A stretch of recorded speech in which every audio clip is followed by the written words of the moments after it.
Hi, I'm Claire.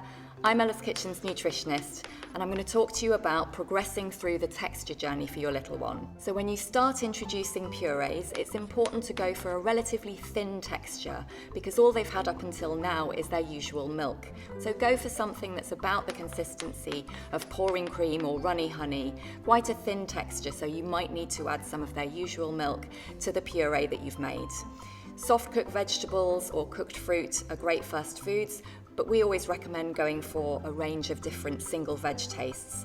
It's important that the texture is still smooth with no lumps, but the thicker texture can help babies progress and start to learn to move food around in their mouth a little bit better with their tongue. Babies can then progress onto a more mashed texture, usually around the age of about 7 months or so. At this stage, you're looking for a fork mashed texture, like you've mashed up avocado, banana or potato with the back of a fork. So really small, soft lumps in a thick puree. At this stage, your baby can squish lumps against the roof of their mouth with their tongue. So if you check yourself that you can do that either by squishing the lumps between your fingers, if they squish down easily, or if you squish them against the roof of your mouth with your tongue and they squish up easily, then it's probably the right texture for your little one.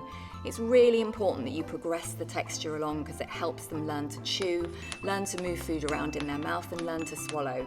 So their texture journey is really important for helping them develop.